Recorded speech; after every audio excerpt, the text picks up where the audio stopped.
वल्लभ जानकी नायकम रामचंद्रम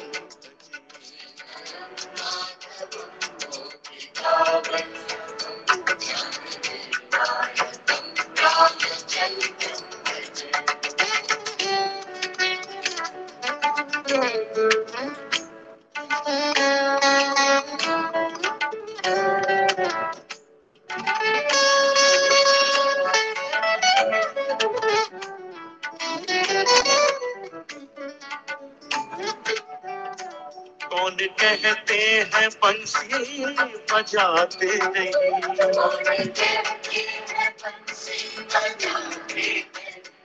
कौन कहते हैं बंसी बजाते नहीं, नमस्कार। कौन कहते हाँ नमस्कार नमस्कार। बजाते नहीं तुम राधा चिन्ह पृथ्वी के नेम जानी पारनी मु विष्णुपदर क्लासमेट। हाँ है तो जाने करनी। अच्युतम केशवम राम नारायणम कृष्ण दामोदरम वासुदेवम हरे।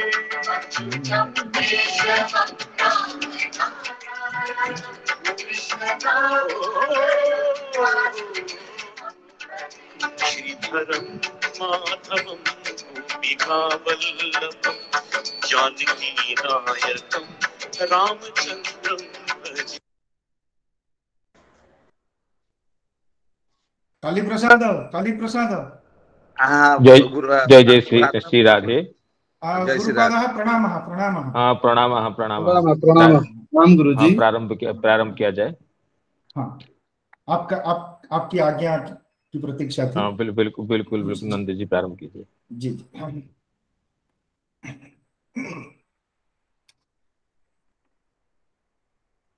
कृष्णाय वासुदेवाय हरये परमात्मने प्रणतक्लेशनाशाय गोविन्दाय नमो नमः। नमः पंकजनाभाय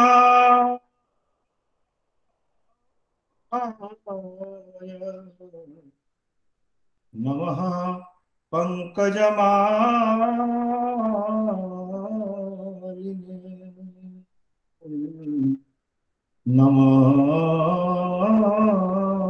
नमः पंकजनाभाय नमः पंकजमालिने नमः। आचार्य हाँ नमः पंकजनेत्राय नमस्ते पंकजांघ्रये। हरे कृष्ण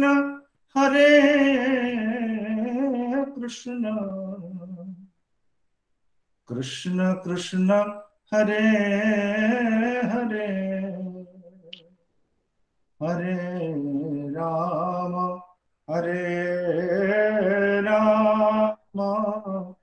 राम राम हरे हरे। परम सम्माननीय गुरुदेव आज के व्यास पद में उपस्थित होकर अधिष्ठित होकर हम लोगों को श्रीमद् भागवत की मधुर रसास्वाद कराने वाले प्रातः स्मरणीय गुरुदेव आचार्य हरे कृष्ण प्रभु जी, मेरे परम वंदनीय गुरुदेव वैष्णव शिरोमणि आचार्य नरोत्तम प्रभु जी, अनन्य वैष्णव शिरोमणि निरंतर हमारे प्रति कृपा रखने वाले आचार्य जयकांत प्रभु जी एवं समस्त प्रणम्य सुधी वृंद भागवत रस पिपासु भक्त वृंद सभी के चरणों में मैं अपनी बाक पुष्पांजलि समर्पित कर रहा हूँ, अनंत कोटि प्रणाम करता हूँ। ये हमारे लिए हम लोग जैसे व्यस्त सांसारिक विषय जंजाल में व्यस्त हम लोगों के लिए ये एक अपूर्व संयोग है कि हम लोग कुछ के समय, कुछ के क्षण हो बेशक हम लोग श्रीमद् भागवत के लिए और श्रीमद् भागवत को कहने वाले उसी प्रकार के योग्यतम लोगों के संसर्ग में आने के लिए थोड़े बहुत क्षण हम लोग निकाल पा रहे हैं। ये श्रीमद् भागवत जी की और उसी प्रकार की परम वैष्णव गुरुजनों की हमारे प्रति अनन्य कृपा है, यही हम लोगों को समझना चाहिए। और ये जन्म जन्मांतरीय सौभाग्य न होने पर, जन्म जन्मांतर भाग्योदय न होने पर इस प्रकार के क्षणों की संभावना अत्यंत क्षीण है। ये हम लोग जानते हैं और हम लोगों को ये समझना चाहिए। मैं अधिक समय नहीं कहूंगा, अधिक समय नहीं बोलूंगा, और जहां पर प्रसंग है वहीं पर मैं वहीं से गुरुदेव को निवेदन करूंगा, वो वहीं से कहेंगे। प्रसंग है श्रीमद् भागवत महापुराण का 11 अध्याय, 11 अध्याय का ये जो 28वां अष्टाविंशतितम पद्य है, और उसमें जो हम लोगों का सबसे वैष्णव लोगों की जो सबसे परम उपास्य वस्तु है, हाँ, इसमें कोई उसी प्रकार की बाकी पारिभाषिक शब्दों के लिए जो उपलब्ध विस्तृत समीक्षा नहीं है, लेकिन हम लोग जैसे भगवत करुणा प्राप्त करने की इच्छा रखने वालों के लिए यहाँ पर बहुत अच्छे अच्छे शब्द आए हैं, और जिनको विस्तार से गुरुदेव ने कल बताया, और ये वस्तुएं हम लोगों के लिए परम इडिय हैं। वो पद्य इस प्रकार का है। वनम वृंदावनम नाम, एक तो वृंदावन शब्द, वनम वृंदावनम नाम पशव्यम नवकाननम। नवकानन शब्द में यहाँ पर जो नव शब्द है, कानन का जो विशेषण है नव, ये नव शब्द भी बहुत सारे अर्थ द्योतित करते हैं। जैसे गुरुजी ने कल वृंदा शब्द की व्याख्या करते हुए, वृंदा तुलसी देवी की व्याख्या करते हुए, ये भगवान की लीला शक्ति है, इस प्रकार की व्याख्या करते हुए ये विशेष करके नव शब्द का एक विस्तार रूप से हम लोगों के सामने प्रत्यक्ष उपस्थापित किया था। वनम वृंदावनम नाम पशव्यम नवकाननम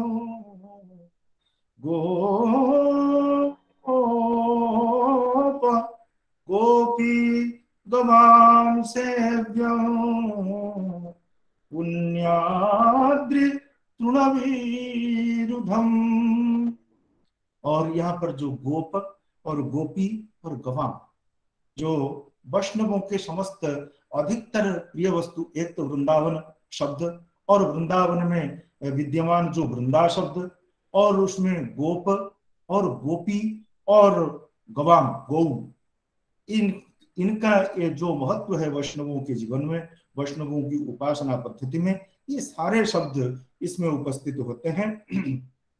और पुण्याद्रि तृण विरुद्धम, पुण्य अद्रि और तृण और विरुद्ध, इनका लता और इनकी जो महत्ता है, और खास करके वृंदावन में रहने वाली इस प्रकार की वस्तुओं की जो महत्ता है, और जो वैष्णवों की परम विद्य वस्तुएं हैं, उन पर कल गुरु जी ने अत्यंत रमणीय रूप से, अत्यंत चित्ताकर्षक रूप से, हृदयग्राही रूप से हमारे सामने उपस्थापित किया था। और इससे हम लोग बहुत अवश्य ही आप्यायित और मधुर सुधा रस से आप्लुत हुए होंगे, इसमें कोई संशय नहीं है, क्योंकि ये सब वैष्णवों के परम काम्य वस्तुएं हैं। अब उसी प्रसंगों को आगे बढ़ाने के लिए मैं गुरुदेव मेरे परमाराध्य भक्त शिरोमणि वैष्णव चूड़ामणि आचार्य हरे कृष्ण प्रभु जी से मैं साष्टांग प्रणाम करते हुए ये निवेदन करना चाहता हूँ कि गुरुदेव कृपया इससे आगे 29वें पद्य या 28वें पद्य में आपका कुछ और अभिप्राय रह गया हो तो उसको प्रकटित करते हुए 29वें पद्य पर आलोक डालें और हम लोगों को अनुकंपित करें, कृतार्थ करें। आचार्य गुरुदेव हरे कृष्ण प्रभु जी। वंदेहं श्रीगुरो श्रीयुतपदकमलम् श्रीगुरून् वैष्णवांश्च श्रीरूपं साग्रजातं सहगण रघुनाथान्वितं तं सजीवं साद्वैतं सावधूतं परिजनसहितं कृष्णचैतन्य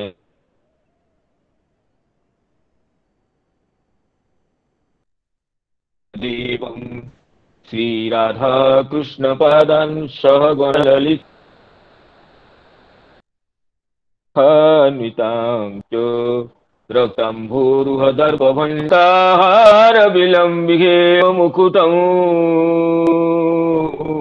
रत्नोज्ज्वलकुण्डलम् वर्षामेघसमाननीयवपुषं ग्रैवीयहारान्वितं पार्श्वे चक्रधरं प्रसन्नवदनं नीलाद्रिनाथं भजे अनर्पितचरिं चिरात् करुणयावतीर्णः खलु समर्पयितुमुन्नतो ज्वलरसां स्वभक्तिश्रियं हरिः पुरत सुन्दरद्युतिकदम्ब सन्दीपितः सदा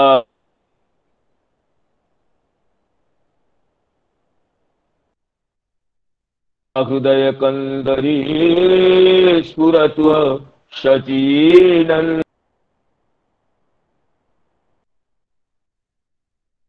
राघवपरावचित बल्लभ विलसन् मधुरस्तैकी राह यशो मुखरमत्त खगावली राधा विहार विपिने अमतं मनोमि गोवर्धनो जयति शैलकुलाधिराजो यो गोपिकाभिरुदितो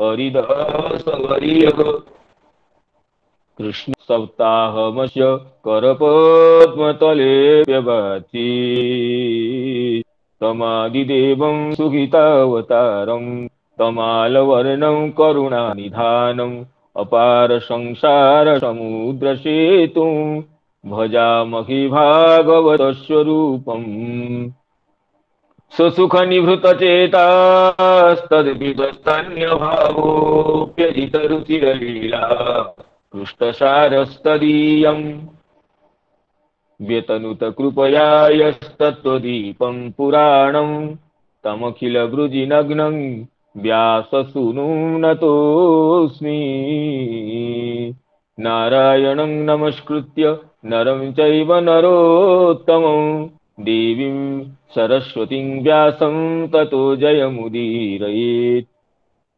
बृन्दाये तुलसी देवी प्रियाय केशवस्य च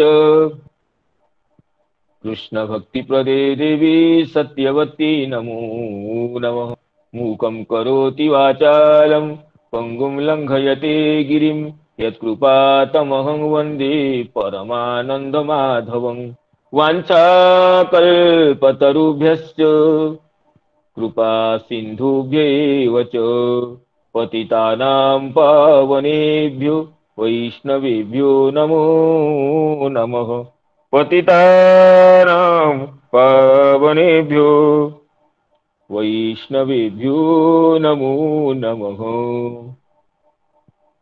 सायंकालीन श्रीमद्भगवत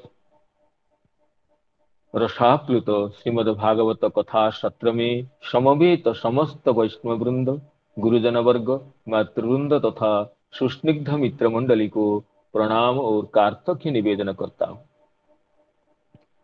हमारा परम सौभाग्य है आप सभी की अनुकंपा से जीवन में कुछ क्षण भगवत गुण कीर्तन में, भगवत गुण श्रवण में व्यतीत हो सकता है।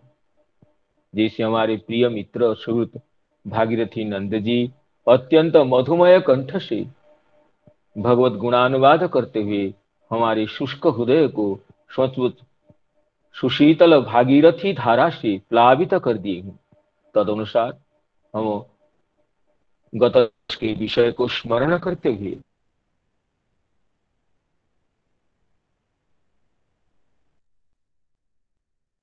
अद्यतन विषय सुधा में अद्यतन भाग नंद बाबा के बड़े भाई और कुछ मंत्री है नेटवर्क का गोकुल प्रॉब्लम में। है प्रभु जी। हाँ हाँ प्रॉब्लम है, तो देखता हूँ थोड़ा वीडियो बंद हाँ करने पर हाँ अगर ठीक होगा तो देखें। करिए कुछ।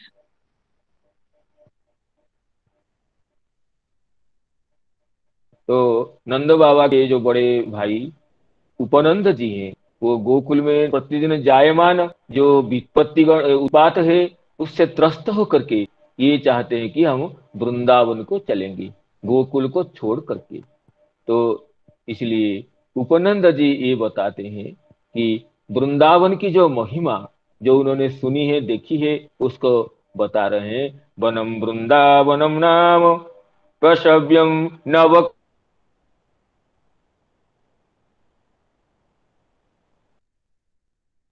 काननम वनम वृंदावनम नाम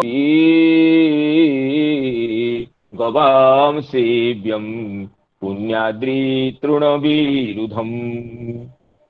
तो ये उपनंद जी का तात्पर्य ये है, जो वृंदावन नाम का वन है उसमें छोटे छोटे और भी बहुत से वन है, हरे भरे नए नए वन है, नवकाननम। और वहां बड़ा ही पवित्र पर्वत तृण और नए ये हरी भरी लता वनस्पतियां विराजमान है। और हमारे पशुओं के लिए वो तो बहुत ही हितकारी है, पशव्य है, पशुभ्यो हितम पशव्य। और गोप गोपी और गायों के लिए वह केवल सुविधा का ही नहीं, वो सेवन करने योग्य है, इतने अच्छा स्थान है। गोप गोपी गवाम सेव्यम। तो वृंदावन शब्द की जो हमने कल 3 व्युत्पत्तियों की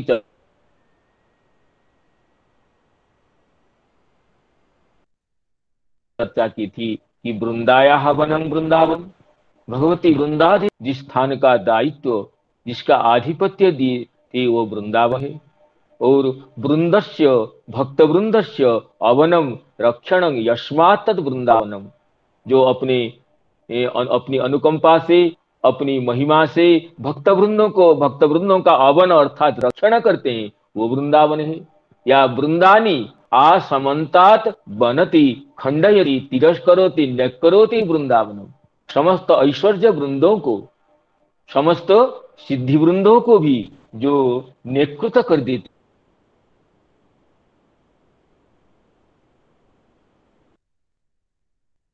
है, धिकृत करती है, खंडित करती है, जो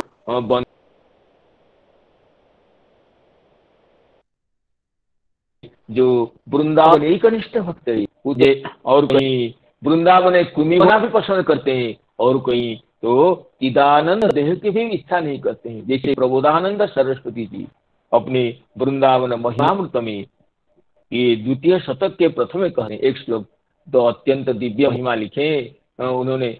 तो एक श्लोक सुनाता हूँ। वृंदारण्ये वरम श्याम, वृंदारण्ये वरम श्याम, कृमिरपि परतो नो चिदानंद देहो, वृंदारण्ये परम श्याम।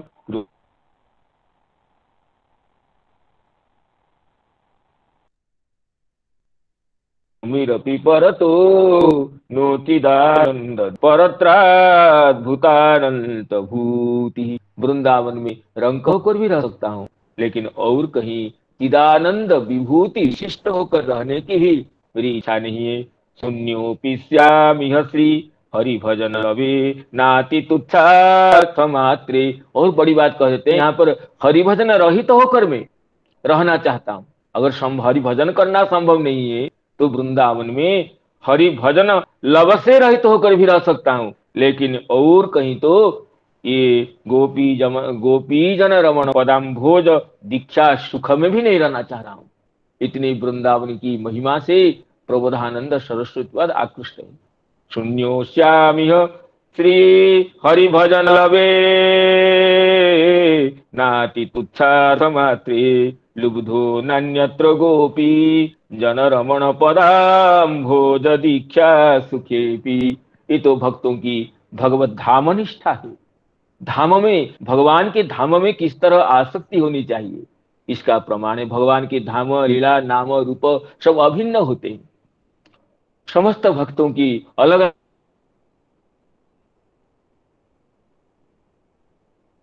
अलग निष्ठाएं होती है। किसकी धाम में निष्ठा, किसकी नाम में निष्ठा, किसकी लीला में निष्ठा, किसके भक्तों के लिए ये तो अत्यंत ही वृंदावन की जो महिमा की गान की है वो तो अत्यंत आश्चर्यमय है, जिसको सुखदेव जी कहते हैं कि ये गोप गोपी गवाम सेव्यम पुण्याद्रि तृण विरुद्धम। यहाँ पर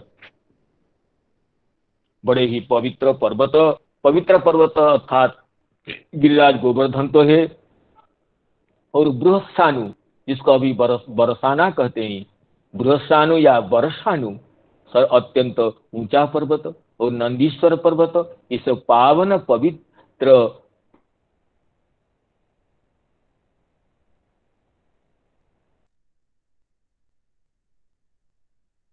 पर्वतगण जहां पर है, बीच बीच में सुनाई नहीं, हरी भरी जो ये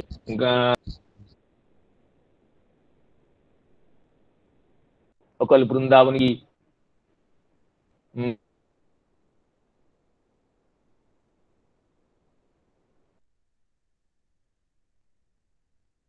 सर नेटवर्क की प्रॉब्लम होती है ना सर, नॉर्थन सर सुनाई नहीं पड़ती है तो सम्यक नेटवर्क प्रॉब्लम है। तो तत्र किं नेटवर्क प्रॉब्लम भवति। देखता हूँ फिर थोड़ा नेटवर्क थोड़ा चेंज करता हूँ। अभी एयरटेल का अब कन्वर्ट करके वोडाफोन करता हूँ, देखता हूँ हो सकता है। आप लोग 2 मिनट कीजिए। हाँ गुरुदेव आवाज स्पष्ट आ रही है क्या? अभी ठीक है, अभी ठीक है। जय श्री राम। हाँ मैं थोड़ा देखता हूँ, 1 मिनट आप इंतजार कीजिए। ओ बीच बीच में ऐसे हो जाता है, अब क्या किया जाए, देखता हूँ थोड़ा।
तो अभी पुनः हम प्रयास करते हैं।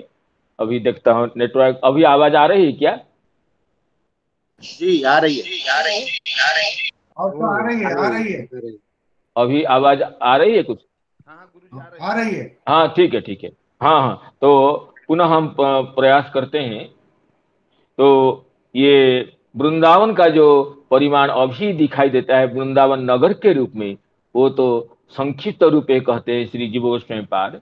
ये तो वृंदावन की जो अधिष्ठात्र देवता गोविंद देव जी हैं उनको लेकर संक्षिप्त रूप में, वस्तुतः वृंदावन का विस्तार वो योजन पंचके, जिस तरह चक्रवर्ती पाद अपने वृंदावन अष्टक में लिखे हैं कि भंडीर गोवर्धनराश पीठी त्रिशीमके योजन पंचकेन मिते विभूत्वा दमिते पिचास्मिन् ममास्तु गोवर्धन एव वास।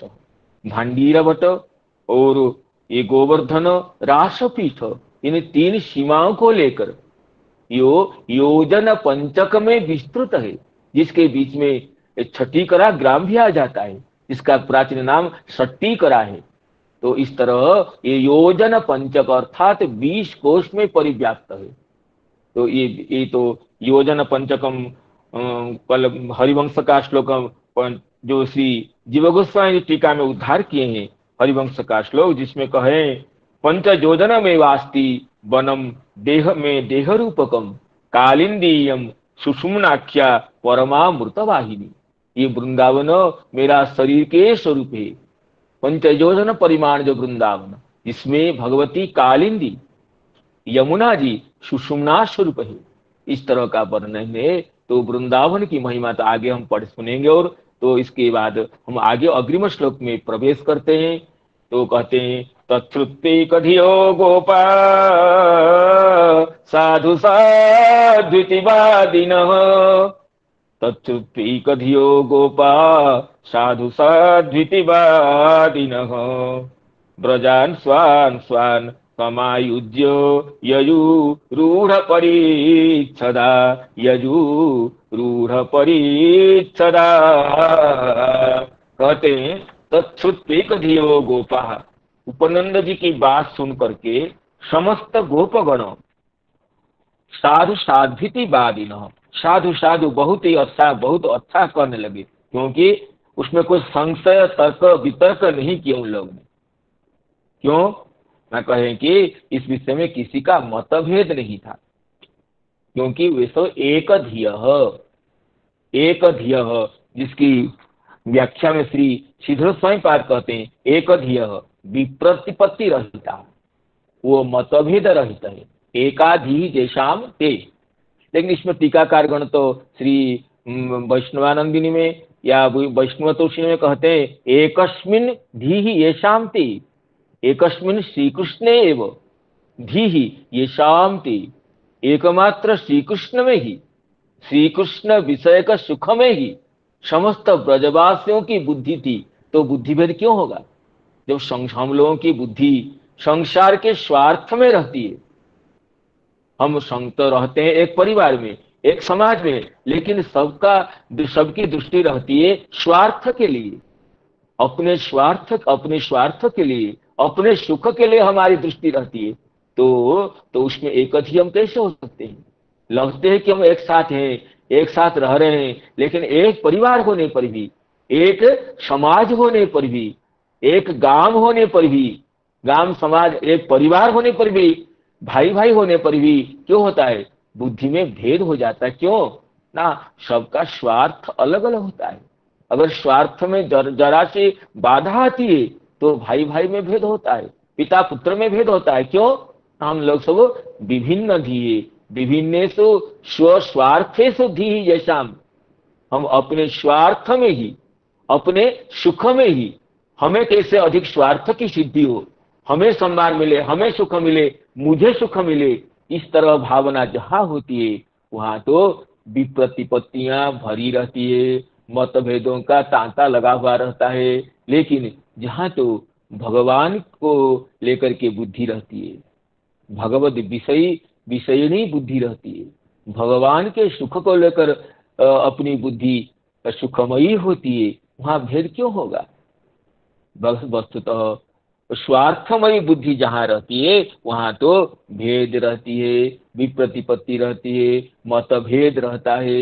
लेकिन जहां पर भगवान को लेकर के, श्री नंदनंदन को लेकर के, श्री कृष्ण को लेकर के अपनी बुद्धि नवायमान समुद्भाषित होती है, वहां भेद का अवसर नहीं है। इसलिए कहते हैं एकस्मिन् श्री कृष्णे एव धीहि येषां ते, समस्त ब्रजवासियों की बुद्धि, ब्रजवासियों की चित्तवृत्ति श्री कृष्ण में लगी रहती थी।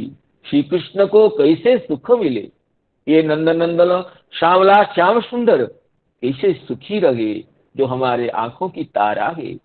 तो इसलिए अब श्री कृष्ण के लिए विपत्तियां आ रही है, और गोकुल को छोड़ करके वृंदावन जाने से श्री कृष्ण की विपत्तियां कम हो जाएगी। इस बात को सोच करके और इसी को ही प्रमुखता दे करके तुरंत अपने गांव छोड़ने के लिए तैयार हो गए सारे ब्रजवासी, हजारों ब्रजवासी। अपने घर बनाए थे, सब बनाए थे, लेकिन देखिए एक क्षण में अब श्री कृष्ण सुखी का तात्पर्यमयी प्रवृत्ति होने से उनमें कोई मतभेद, कोई द्विधा नहीं आई। तत्र तत्धियो गोपा साधु साध्वितिवादी न, वो कहने लगे बहुत ठीक, बहुत ठीक। और इस विषय में मतभेद न होकर के ये अपने ब्रजान स्वान स्वान समायुज्य यजु रूढ़ परिच्छदा, अपने शकटों को, ब्रजान जिसको कहते हैं, श्री श्रीधर स्वामी जी कहते हैं ये ब्रजान शकट यूथान, अपने शकटों को, छकड़ों को ये समाहार करके अपने सब झुंड की झुंड गायें इकट्ठी कर ली गोपियों ने, और छकड़ों पर रूढ़ परिच्छदा नाम घर की सब सामग्री लाद लिए। रूढ़ा परिच्छदा, ये जय ही ते रूढ़ परिच्छदा, अपने समस्त गृहोपकरण जितना संभव लेना चाहिए सब अपने छकड़ों पर सब लाद लिए और विलंब नहीं किए। ये कहते हैं, हाँ अच्छा, इससे पहले एक श्लोक रह गया लगता है मुझे, 29वां श्लोक रह गया, उसको पढ़ लेता हूं। तत्र अद्यैव यास्याम शकटान् युक्तमाचिरम्, तत्र अद्यैव यास्याम शकटान् युक्तमाचिरम्, गोधनान्यग्रतो यान्तु भवतां यदि रोचते। ये श्लोक रह गया था, ये 29वां श्लोक है। ये उपनंद जी कहते हैं, ये यदि बात तुम लोगों को जंचती है, तुम लोगों को अच्छी लगती है, तो आज ही हम लोग चल देंगे, क्योंकि विलंब नहीं करना चाहते। श्री कृष्ण की सेवा के लिए, भगवान की उपासना के लिए अगर विलंब करते हैं तो उसमें काल विघ्न डालता है। तो अगर ये अच्छी बुद्धि आई है कि भगवान की सुख के लिए, नंद नंदन श्याम सुंदर श्री कृष्ण की ये सौख्य संपत्ति के लिए हमें इस जगह को छोड़ना है, घर को छोड़ना है, तो अभी ये करना है। तो माँ चिरम गोधनान्यग्रतो जानतु भवताम यदि रोचते, देर नहीं करेंगे, गाड़ी छकड़े जोते और पहले गायों को, जो हमारे एकमात्र संपत्ति गोधनानी, गावह एवं धनानी, गोधनानी, हम ब्रजवासियों का तो धन तो गाय ही है, तो समस्त गोधन जो गाय रूप की संपत्ति उनको वहां भेज दिया जाए। तो इस तरह उपनंद जी की बात सुनकर के एकधिय गोपा, श्री कृष्ण सुखमयी प्रवृत्ति वाले समस्त गोपगण कहे ठीक है, ठीक है, और सब तुरंत तैयार हो गए। उस दिन तो ये गोपाल चंप में कहते हैं, उस दिन तो ब्रज में, वो गोकुल में, महावन में अंतिम रात्रि बिता करके दूसरे दिन सुबह सभी लोग, देखिए ये वर्षों से रह रहे थे गोकुल में, महावन में घर बनाकर रह रहे थे, लेकिन इतनी उनमें एकता थी, इतनी श्री कृष्ण सुखी कमई प्रवृत्ति थी, इतनी श्री कृष्ण विषयनी चिंता थी, तुरंत राजी हो गए और एक रात में सब तैयार होकर के अपने सामान को रख करके प्रातः उस दिन महावन में अंतिम रात बिता करके और वृंदावन के लिए चल पड़े। कहते हैं, वृद्धान बालान स्त्रियो राजन सर्वोपकरणानि च, वृद्धान बालान स्त्रियो राजन सर्वोपकरणानि च, अनश्वारूप्य गोपाला यत्तात सरासना। कहते हैं ये ग्वालों ने अपने बूढ़ों को, बच्चों, स्त्रियों और सब सामग्रियों को छकड़ों पर चढ़ा दिया। वृद्धान वृद्धों को, बालान बच्चों को, स्त्रियों को, और सर्व उपकरणानि, जो जो घर गृहोपयोगी सामग्रियां थी सबको अनशु आरोप्य, कहते शकट को, अनशु नाम शकटेशु आरोप्य चढ़ा करके स्वयं उन जो ये वीर वीर गोप लोग थे, यत्ता आत्मसरासना, पीछे पीछे ये धनुष बाण लेकर अत्यंत प्रयत्न पूर्वक चलने लगे। यत्ता नाम प्रयत्न युक्ता, आत्मसरासना गृहीत सरासना, ये धनुर्बाण लेकर के कंसादि असुरों के भय से कहीं मार्ग में कोई असुर आ जाए, कोई राक्षस आ जाए, तो हम तो साथ साथ पीछे पीछे धनुर्बाण लेकर चलना चाहिए। तो इसलिए अनस्वारोप्य गोपाला यत्ता आत्तसरासना आत्म गृहीतम शरासनम यही ते। वो गोपाल गण सरासन लेकर के, धनुर्बाण लेकर के पीछे पीछे चलने लगे। और आगे तो ये अपने छकड़ों पर, शकट पर बूढ़ों, बच्चों, स्त्रियों को और घर के समस्त उपकरण को लाद दिए। तो देखिए इसमें कहते हैं, श्री श्रीधर स्वामी जी कहते हैं, यत्ता कृत प्रजत्ना रूढ़ा सकटादिषु आरोपिता परिच्छदा जयिष्टे। और आगे श्री इसमें श्री चक्रवर्ती पाद इसमें देखते हैं, कोई टीका में कुछ बात कहे हो तो कहते हैं, ब्रजान ब्रजवर्ती गवादीन एकत्र मेलयित्वा रूढ़ा शकटानि आरूढ़ा परिच्छदा जेसाम ते। ब्रजवर्ती गाय प्रभृति को मिला करके सब सकट में चढ़ गए, अपने परिच्छदों को धारण करके। यत्ता प्रयत्नवंत, प्रयत्न विशिष्ट होकर अब सब चलने लगे, कोई और विशेष इसमें बात नहीं है। तो वृद्धान बालान स्त्रियो राजन सर्वोपकरणानि च अनस्वारोप्य गोपाला यत्तात शरासना। देखिए वर्षों से रह रहे थे महावन में, अब जब उपनंद जी ऐसे बात कह दी उपनंद जी ने, तब तुरंत एक रात में सभी समय के लिए वो महावन को छोड़ करके वृंदावन के मार्ग में प्रस्थान करने लगे। गोधनानि पुरस्कृत्य श्रृंगा न्यापूर्य सर्वतः। गोधनानि पुरस्कृत्य शृंगान्यापूर्य सर्वतः। तूर्य घोषेण महता यजुस्सह पुरोहिता। तूर्य घोषेण महता यजुस्सह पुरोहिता। कहते हैं कि गोधनानि पुरस्कृत्य, गौ और जो बछड़े बच्छगण उनको तो आगे कर दिए, और उनके पीछे पीछे श्रृंग, सिंगा जो बजाते हैं, और श्रृंगाणी और तुर्य घोषेण। तुर्य दूसरा जो वाद्य होता है जिसको हिंदी में तुरही कहते हैं। सिंगी और ये तुरही जोर से बजाकर चल, बड़े खुशी से जा रहे हैं।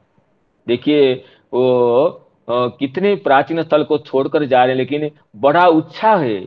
हम वृंदावन जाएंगे, उत्पात रहित होंगे, वहां पर हमारा नंद नंदन श्याम सुंदर ये यशोदा तनय बड़े प्यार से खेलेगा। ये सोच करके सिंगी बजाते हुए, तुरही बजाते हुए चले। और सह पुरोहिता, साथ में जो पुरोहित गण है, शांडिल्यादि जो कुल पुरोहित और उनके जो अनुयायी गण है वो साथ में चलने, क्योंकि जहां जाना चाहिए तो पुरोहितों को, ब्राह्मणों को साथ में लेकर जाने से शुभ होता है, मंगल होता है। ये सोच करके पुरोहितों को, पुरोहित गण स्वस्तिवाचन करते हुए, मंगल पाठ करते हुए, मांगलिक क्रियाओं को ध्यान देते हुए वो पुरोहित गण साथ में है।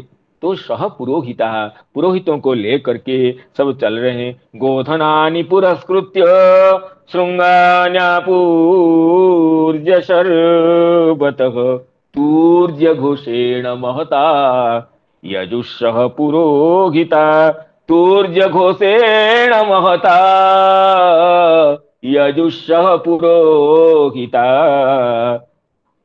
गोप्यो रूढ़रथानूत्न कुचकुङ्कुमकान्तयः। गोप्यो रूढ़रथानूत्न कुचकुङ्कुमकान्तयः। कृष्णलीला यगुः प्रीता निष्ककण्ठ्यः सुवाससः। निष्ककण्ठ्य सुवाससः। पहले गोप्यो रूढ़रथा, गोपी गण रथों में आरूढ़ होकर, रथ अर्थात शकटों को ऐसे सजाए वो रथ जैसे लग रहा है, चारों ओर वन है और अत्यंत वस्त्रों से, और आगे बताएंगे तो वस्त्रों से, अलंकरणों से शकट ऐसे सजा हुआ है कि वो रथ की जैसी शोभा उसके, उसमें आरूढ़ होकर के गोपियां चलने लगी और अत्यंत खुशी से। नूतन कुचकुंकुम कांतय, अपने वक्षस्थल पर नई केसर लगाकर, अर्थात सर्वथा श्रृंगारादि विभूषित होकर ये गोपियां चलने लगी। ये नहीं कि अपने घर छोड़कर जा रहे हैं जैसे तैसे, नहीं, अत्यंत प्रसन्नता से नूतन कुचकुंकुम कांतय, और कैसे जा रहे हैं, निष्कंठ्य, गले में सोने का हार धारण किए हैं, ये उपलक्षण है। और जहां जहां अलंकार विभूषित होना चाहिए विभूषित हुए हैं। और ये क्या है, शुभासस शोभनानी आशांक्षी याशांता, अच्छे अच्छे वस्त्र पहने हैं सुगोपियां। और कृष्ण लीला जगु प्रीत्या, ये ध्यान देने की बात है। और जाने के समय और कोई बात नहीं है, कृष्ण लीला जगु प्रीता, भगवान श्री कृष्ण की जो शैशव लीलाएं हैं, बाल लीलाएं हैं, उनको ले लेकर जो अपने गीत बनाए दिए सब, नंदन नंदन की प्राकट्य से लेकर अब तक जो जो श्री कृष्ण की लीलाएं हुई है, सबको लेकर गोपियां, अलग अलग गोपियां, गोपियों की झुंड के झुंड, सब अपनी अपनी भाषा से, अपनी अपनी भावना से गीत बना करके रखी हैं। तो जाते समय एक गोपी एक गीत सुनाती, दूसरी गोपी दूसरे गीत सुनाती है। इतने ऐसे होना चाहिए श्री कृष्ण में निष्ठा, ये गोपियां दिखाती है। कहीं जाना है तो ये श्री कृष्ण कथा का गान करना चाहिए, कहीं सोना है तो श्री कृष्ण कथा का गान करना चाहिए, कहीं रखना है कुछ तो कृष्ण कथा का गान करते करना चाहिए। देहावसाने त्रिदमेव जाप्यम, और देह के अवसान के समय हो चाहे कोई शुभ कर्म का समय हो, यही जप करना चाहिए। और दूसरे कथा में क्या रखा है, तो ये गोपियां तो कृष्ण लीला जब प्रीत्या, और अत्यंत प्रीति से, प्रेम पूर्ण हृदय से श्री कृष्ण की नई नई लीला को जो उनकी आंखों के सामने देखी हुई है उसको गान करती हुई चली। कृष्ण लीला जगु प्रीत्या निष्कंठ्यो सुभाससः, निष्कंठ्य सुभाससः।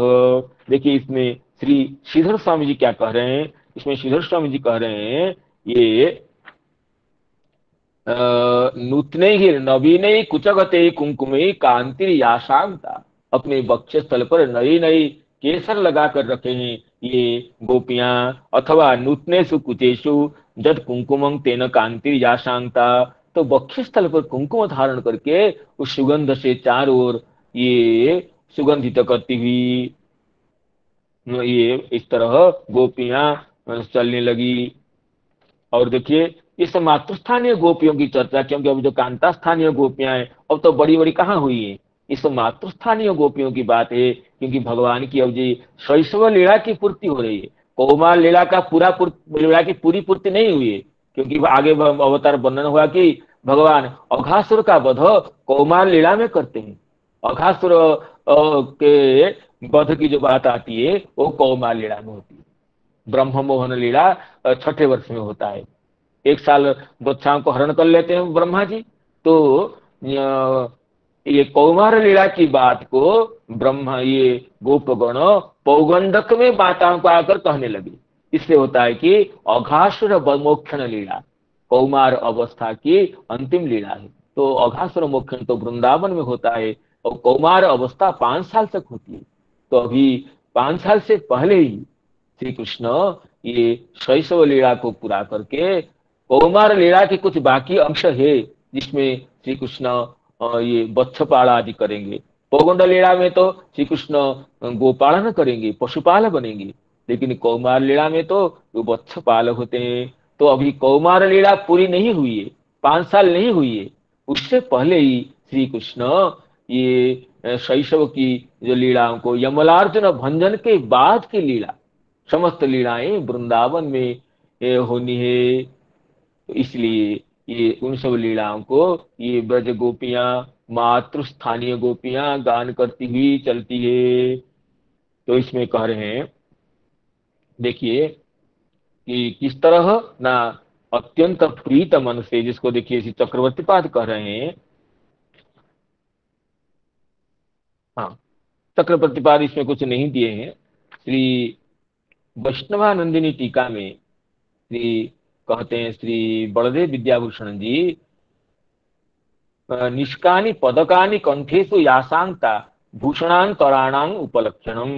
कंठों में स्वर्ण पदक विलंबित है जिन गोपियों की, ये तो भूषणांतरों का उपलक्षण है। और भी सोने के बहुत भूषण धारण करके सुभासस सूक्ष्म चित्र वसना, अत्यंत सूक्ष्म चित्र विचित्र वस्त्रों को धारण करके गोपियां चलने लगी।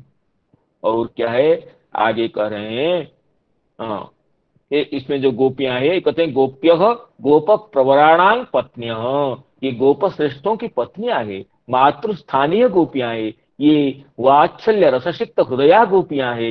ये श्री कृष्ण लीला को गान करती हुई चलने लगी। अब आगे जो मुख्य जो है ये यशोदा जी और रोहिणी जी, ये कैसे चल रही है, इस बात को आगे श्लोक में कह रहे हैं।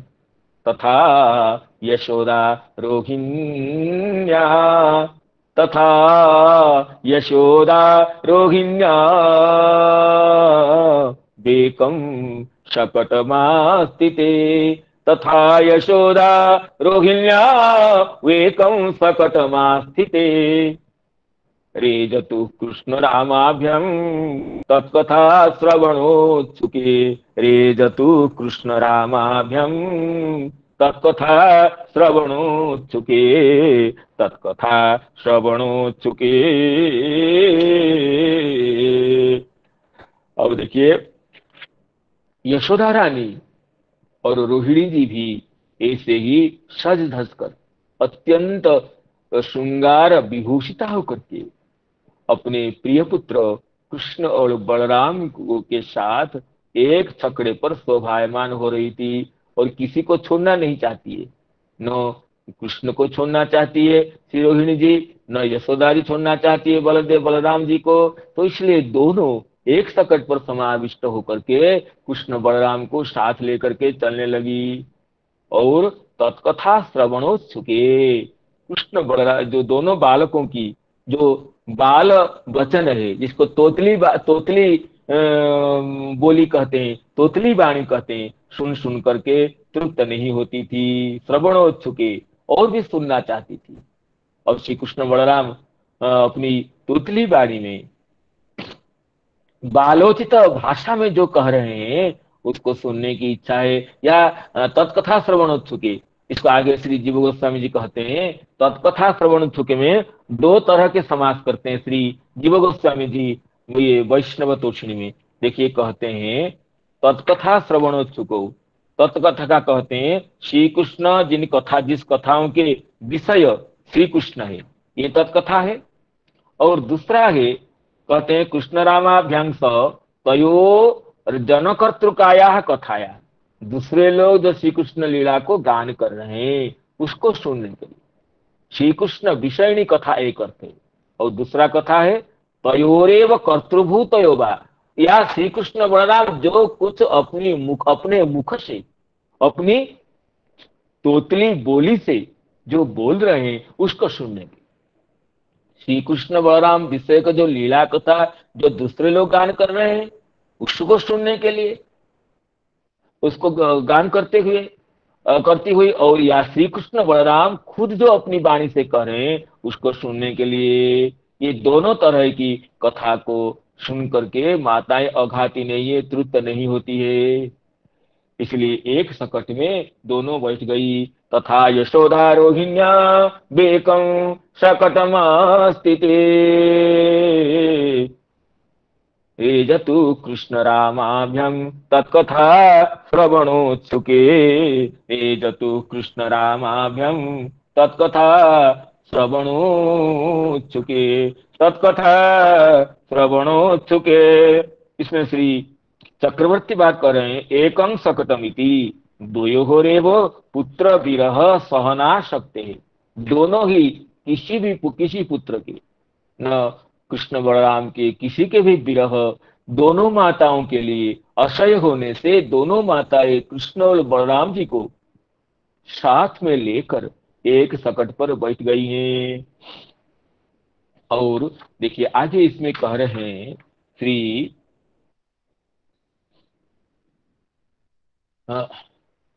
वही कह रहे हैं श्री वैष्णवानंदिनी में वही कहते हैं कि कृष्ण रामाभ्याम सह रेजतु, कृष्ण और राम दोनों के साथ सुशोभित तो होने लगी।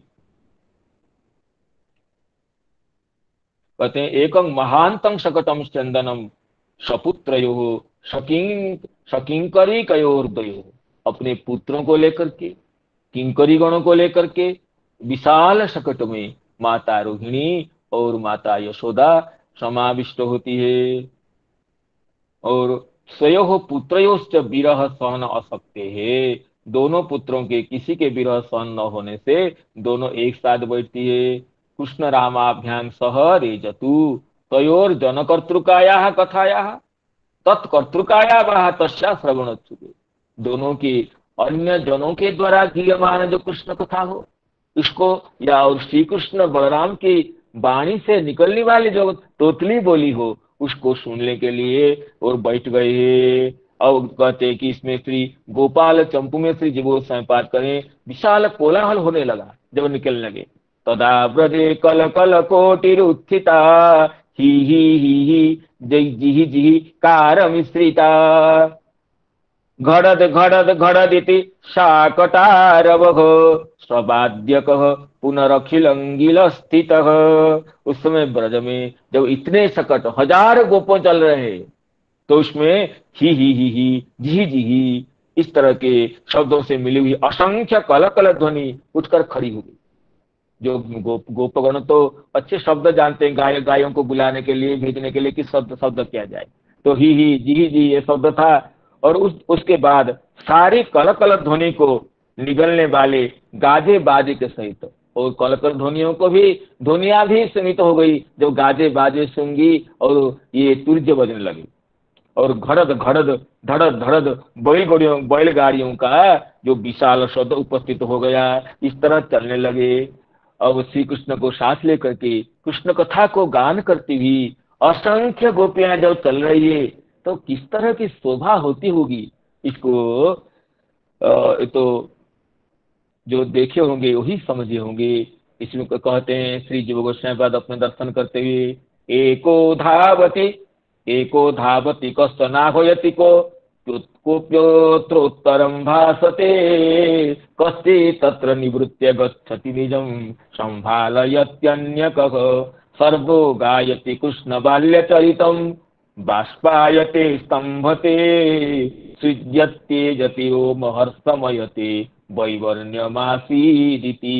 कहते हैं मार्ग में कौन कोई गोप दौड़ रहा है खुशी से, तो दूसरा कोई बुला रहा है, कोई वहां उत्तर देता तो कोई लौटकर आ जाता है, कोई अपने जनों की सार संभार देखभाल कर रहा है। सभी जन, कोई एक नहीं है, खाली नहीं है, सभी जन श्री कृष्ण के बाल्य चरित को गाते जाते हैं। ऐसे कृष्ण लीला में मस्त हो गए हैं कि सर्वो गायति कृष्ण बाल्य चरितम बाष्पायते स्तंभते, और गा गा करके अश्रु बहा रहे हैं, स्तंभित हो जाते हैं, बीच बीच में स्तंभ जैसे खड़े हो जाते हैं और पसीना बह जाती, रोमांचित हो जाते हैं। और ऐसे ही कि भाव आवेश में उनका रंग भी बदल जाता है। जो अष्टसात्विक विकार में जो है स्तंभ स्वेदथो रोमांच सर्वंगोथ बेपथु वैवर्ण्यम, एक अष्टसात्विक विकार में आता है वैवर्ण्यम, शरीर का रंग बदल जाना। भाव के चरम अवस्था में ये रंग बदल जाता है। इसमें कहते हैं वैवर्ण्यमासीदिति। वही इस तरह अष्टसात्विक भावों का उदय सभी ब्रजवासियों में हो रहा है। अष्टसात्विक भावों से विभूषित होकर के श्री कृष्ण लीला को नवनवायमान कंठ से गान करते हुए गोपगण गोपीगण गोपवृद्ध गण सब चलने लगे। कहते आरूढ़ सकटा गोप्यो व्यूढ़ नव्य परिष्क्रिया अमंदं जगुरानंदा दानंदा नंद नंदन। और किस तरह गान करते हैं करती हैं गोपियां। देखिए एक दो श्लोक शब्द जैसे बोलता हूँ, नंद महीपति जात नंद यशोदा मात, नंद महीपति जात नंद यशोदा मात। हे नंद भूपति के पुत्र, हे यशोदा के सुजोग्य लाल, हे अपने जन्म महोत्सव को पूर्ण करने वाले, हे समस्त स्नेही जनों को आनंद देने वाले, जन्म महामह दिग्ध रमित समस्त स्निग्ध स्पर्शार्दित विषयोस अपरिचिता परदोष, स्पर्शार्दित विषयोस, जो अपने स्पर्श से ही विषमयी योषा को, पूतना को अर्दित कर दिए, और अपरिचित परदोष, जो करुणा से दूसरों को दोष को नहीं देखते हैं, कृत शकट विघट्टन शेष गोकुल पुण्य विशेष, शकट विघट्टन शेष गोकुल पुण्य विशेष, कृत नाम भी रभिराम संतत रामा राम, रिंग भृतांग नरंग अंगीकृत सखी संग। इस तरह ऐ ऐ दामोदर लील अखिल सुख प्रदशील, ऐ दामोदर लील अखिल सुख प्रदशील। इस तरह श्री कृष्ण लीला को गोपियां सब गान करती रहती, और इनका जो शकट है बहुत सुंदर है, जिसको रथ के जैसे वर्णना करती हैं। मणि खचित सुवर्ण चित्र वर्णे शुचि मृदु तिलकयानुकूल मध्य, गृह निभ शकटे विरेजतुस्ते, श्रुत रुचि रोचिसी रोहिणी यशोदे। कहते हैं जो दोनों बैलगाड़ी में दोनों के बैठने की जो शोभा है, जो श्री यशोदा जी और रोहिणी जी जिस गाड़ी में बैठी थी, उसका वर्ण रत्न जटित सुवर्ण की प्रभा से विचित्र था। सफेद और कोमल गद्दा तकिया आदि से उनका मध्यभाग बैठने के अनुकूल था। उस गाड़ी का आकार घर के समान था। श्री रोहिणी लाल एवं श्री यशोदा लाल की देह प्रभा के द्वारा उसकी प्रभा और अधिक मालूम पड़ती थी। उसमें बीच में बैठे हैं रोहिणी नंदन श्री बलराम जी और यशोदा नंदन श्याम सुंदर। श्री कृष्ण की श्याम प्रभा और इधर बलराम की ये शुक्ल प्रभा, दोनों मिलकर वो बैलगाड़ी के अंदर की शोभा तो अनोखी हो रही थी। ये कह रहे हैं सुत रुचि रोचिसी रोहिणी यशोदे, दोनों सुतों की रुचि से वो तो बैलगाड़ी की शोभा और अनोखी हो गई थी। उसमें दोनों चल रहे, उसमें कहते हैं जो कहते हैं श्री जीव गोस्वामी जी कहें वही कहें कि तत्कथा तु द्विविधा तत्संबंधिनी तत्कर्तृकाच तत्संबंधिनी। तो एक तो श्री कृष्ण संबंधिनी कथा है और श्री कृष्ण कर्तृक बलराम कर्तृक कथा है। तो गोपियां तो श्री कृष्ण कथा तो कह रही थी। अब देखिए कृष्ण बलराम क्या कह रहे हैं, और बीच में कृष्ण पूछ रहे हैं माँ हम सब कहाँ चल रहे हैं। माता बोली पुत्र हम सब वृंदावन नाम को वन में जा रहे हैं। कृष्ण उवाच मातः को नु खलु गच्छन्त स्म। माता प्राह पुत्र वृंदावन नामनी वन धामनी। कृष्ण उवाच कदा सदनंग आयास्याम। बोले श्री कृष्ण बोले हम सब लौटकर अपने घर कब आएंगे। माता मुस्कुरा कर बोली बेटा वह घर तो हमारे साथ चल रहा है, घर क्यों लौट कर आएंगे, और गोपों का घर तो साथ में ही चल रहा है। माता तो सस्मितंगा हो वत्स अस्मत् अनुसंगत एव संगम संगच्छमानम तदास्ते। कृष्ण उवाच को नो निरूप्यताम। अरे मुझे देख नहीं पा रहा हूं हमारे घर कैसे चल रहे हैं साथ में। श्री कृष्ण बोले उस चलते हैं घर को मैं कहाँ देखूं। बलराम जी थोड़ा सा सयाने हो गए। बोले बलराम जी बोले भैया कृष्ण जिनके नीचे के भाग में जो सब सामान विशिष्ट स्थान है, बड़े बड़े जो गाड़ाओं के बेस जिन्होंने धारण कर रखा, जो बड़ी बड़ी गाड़ियां है, ऐसे समस्त घर तो निकट चल रहे हैं। उन चलते हुए घरों को देख लो। पाकादि नित्य कृत्य सन्निवेशात अध प्रदेशात महाशकट वेशात गृहान निकटत एव अटतः पश्य। देख लो इन गाड़ियों को। और कृष्ण साश्चर्य दृष्टवा श्री राम स्पृष्टवा जहास। कृष्ण तो आश्चर्य होकर देखने लगे और बलराम को स्पर्श करके हंसने लगे। पुनर्वाच तथ्यम कथ्यते तस्मात् विदूर क्षितिगा अपि क्षितिरुवास तथा लक्ष्यन्ते। कृष्ण देखिए कह रहे हैं बच्चे जैसे ओह ठीक है, इसलिए बहुत दूर की भूमि पर ये जो विद्यमान भी सारे वृक्ष हमारे साथ ही चलते दिख रहे हैं। जो गाड़ी जोर से चल रही है ये लग रहा है कि वृक्ष चल रहे हैं, कृष्ण कह रहे देखो हम अच्छी बात है, हम ये तो वृक्ष भी चल रहे हैं साथ में ना, हम साथ में वृक्षों को लेकर चल रहे हैं। माता तो रोहिणी जी के साथ हंसकर बोली बेटा ये वृक्ष तो कहीं भी नहीं जा रहे हैं, किंतु इस समय हमारे चलने के कारण चलते से प्रतीत हो रहे हैं। इस तरह नंदनंदन और बलराम, कृष्ण बलराम को साथ लेकर के दोनों माताएं अत्यंत प्यार से प्रीति से चल रही है। और कृष्ण कहते हैं फिर भवतु तद वृंदावन पुत्र रोहिणी आह पुत्र यमुनाया पारे, यमुना के पार में, उस पार में, पल्ली पार में। तब श्री बलराम बोले क्यों मैया, एक जमुना तो बहुत दूर पीछे की ओर छोड़ दी, आगे क्या दूसरी जमुना है?